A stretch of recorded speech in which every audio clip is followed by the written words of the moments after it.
God, that just says a lot about French football, doesn't it? I mean, what's up guys, George Lyons here, welcome back to my channel. Before we get into today's episode of Soccernomics, I just want to quickly touch on the fact that Liverpool are top of the league so far, 8 points clear, and we knocked off the biggest rivals, Manchester City, 3-1 at home, which is absolutely amazing. That's actually what's inspired me to get into today's video.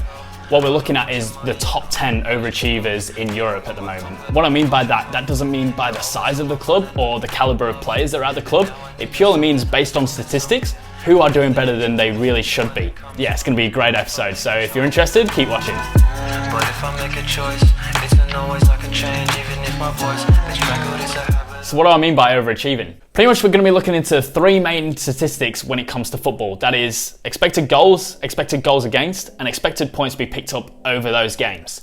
Now we're only doing this over the main top 5 leagues in Europe, because if we just did it in every league in the world, that would just be far too complicated and probably not that interesting.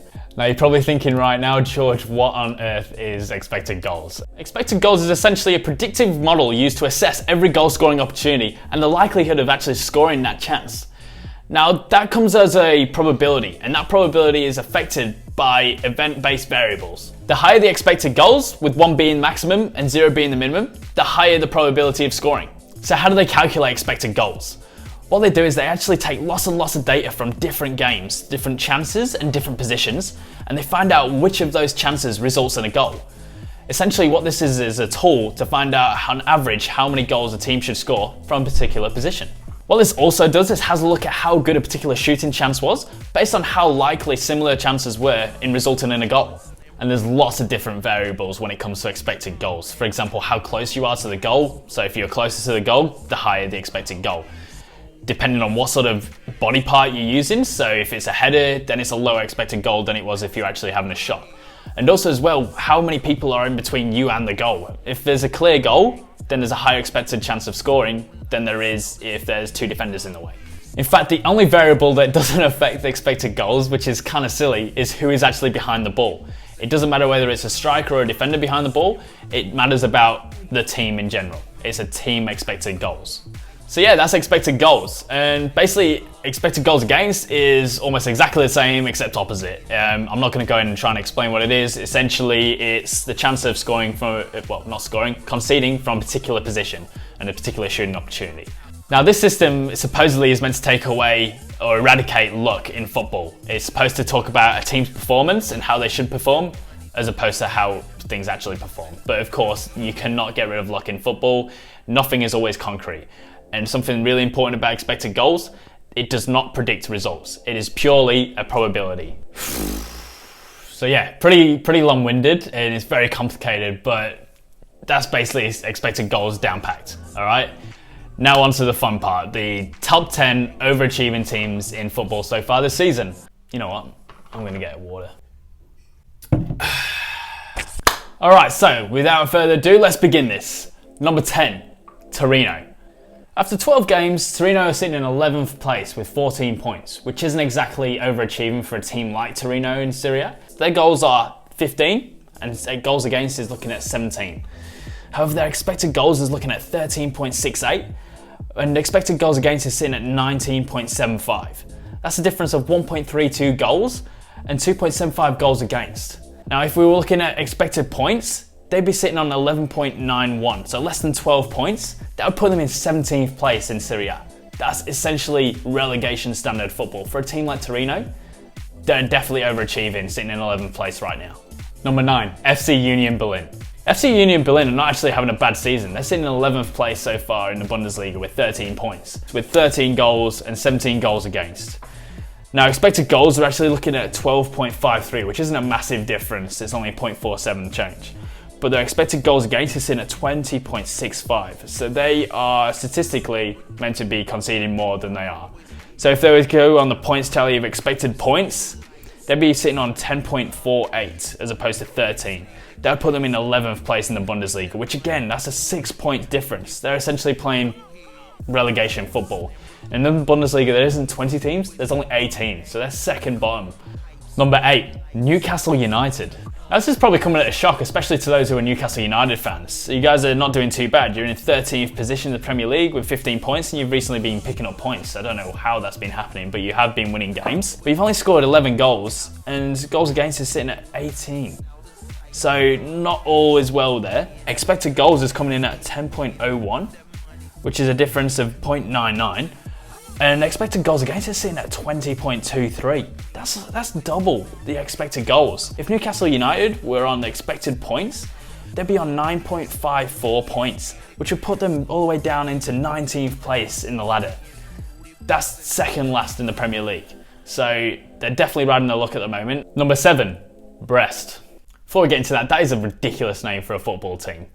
For the team with the most inappropriate name in European history, Brest is sitting at 12th place in Ligue 1 with 17 points. After 13 matches, they've scored 14 goals and conceded 16.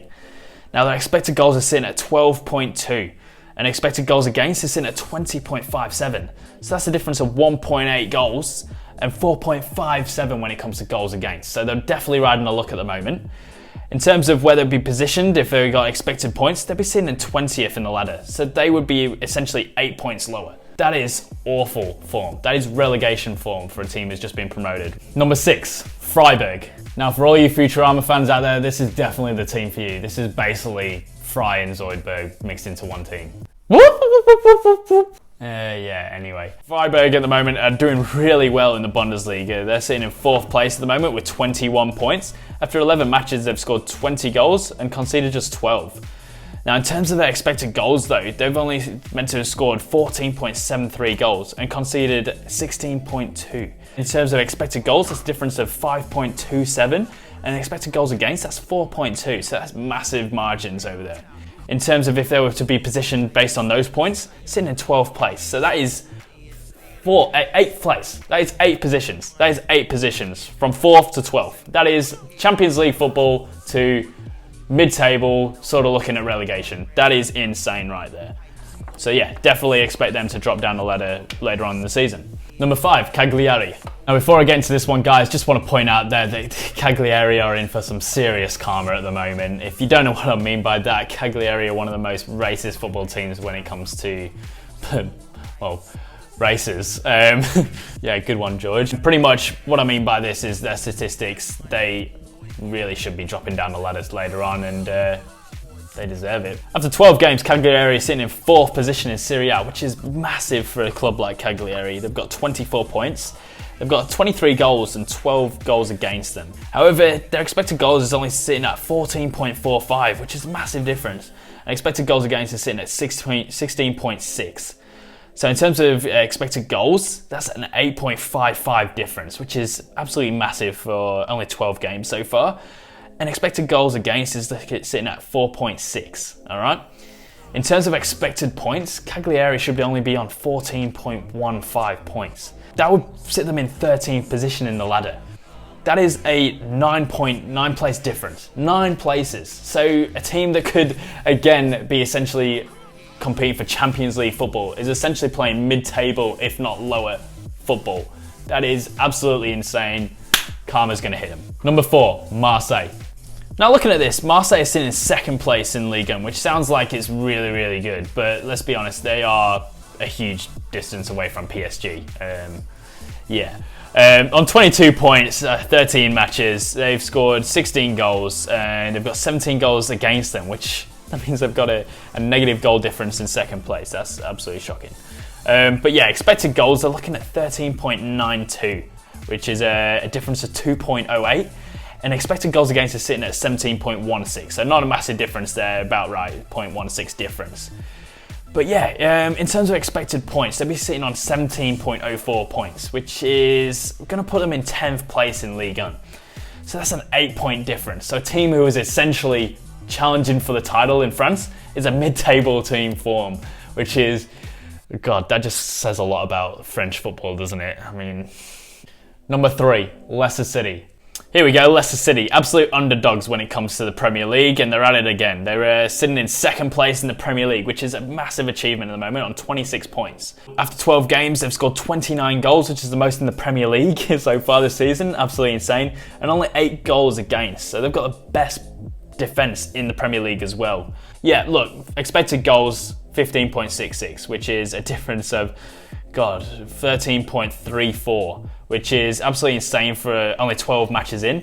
And expected goals against is at 13.15, which again is a big difference of 5.15 there. If we were to take those on in terms of expected points, look, you'd be looking at 6th place in the Premier League, which doesn't sound that bad. There's only 4 places, but the gap between 4th and 5th is massive. You've got Chelsea sitting in 4th, Manchester City, sorry, and Sheffield United sitting in 5th. I think there's like 6, 7, 8 points difference between 4th and 5th. So yeah, look, in terms of the form that Leicester City are in, their statistics are not that great. Coming at number 2, we've got Saint Etienne. Now this is a real interesting one here. This is probably the biggest gap I can find when it comes to top 5 leagues, all right? So Saint Etienne are sitting in 4th position in Ligue 1, which is pretty good. That is, I don't think that's Champions League football. I think it's only top 3 that get Champions League, but still European football with 21 points, all right? 13 matches played. That is 15 goals, 17 gols against. So again, negative goal difference, typical France. 12.54 expected goals and 17.62 expected goals against. That's a difference of 2.46 goals and just a 0.62 expected goals against, all right? In terms of expected points, they'd be on 14.11. That is awful. So that, in terms of that, 16th place. So that is 12 places difference. So a team who is essentially challenging not just for the title, but for European football, for Champions League next season, they're essentially playing relegation football, which is absolutely outrageous. And finally, we've got number 1, Sheffield United. Now, Sheffield United are absolutely smashing it at the moment. They are knocking off teams left, right, and centre, still unbeaten away from home. They are sitting in 5th position in the table of the Premier League. They are absolutely killing it. However, look, they are definitely overachieving as a club, and here shows. So they're on 17 points, as I said, 5th place. After 12 matches, they've scored 13 goals, and against them has been 9 goals. All right, in terms of expected goals, they're sitting at 14.62, which is 1.62 difference. And expected goals against is sitting at 16.36, which is a 7.36 goals against difference. All right, that explains why Sheffield United at the moment are joint best in terms of defensive with Leicester City. That's why they're doing so well. In terms of their expected points, they'll be sitting in 13th place in the ladder. So they're definitely overachieving as a club overall. But yeah, that is a difference of 8 places, which is absolutely massive. All right, guys, I hope that was really entertaining. It really entertained me looking into some of those positions. That's absolutely insane. How does some teams look like they're going to be challenging for the league and yet they're playing relegation standard football? But yeah, look, I'm not expecting you to put bets on these teams doing that. This is pure statistics. But yeah, it's just good to have a look at how the table really looks. What I'm going to be doing next week, because it is international break, so there's no club football going on at the moment, I'm going to do the exact opposite. I'm going to go into who's underachieving in the top 5 divisions in Europe, which will be real interesting as well. Some big names in there, some real big names, who are statistically not doing that bad, but just not getting the points. But yeah, apart from that, guys, look, if you did enjoy that, please like, subscribe as well if you haven't already. Just want to put it out there, guys, we have reached 50 subscribers, which is absolutely fantastic. Thank you so much for all those who have. Again, if you haven't already, do it. Please do. Or just share it to people who you think might be interested. And yeah, if you've got any ideas for videos, please comment down below, and yeah, I'll take them on board and see whether we can make a video on that. But apart from that, guys, thank you so much for watching, and yeah, I'll catch you next week. Always on the bottom, still giving. I just wanna keep it to myself, selfish. Was a good team till I ditched no winning. Keep my head hung low, now I'm chilling. You're always on my mind.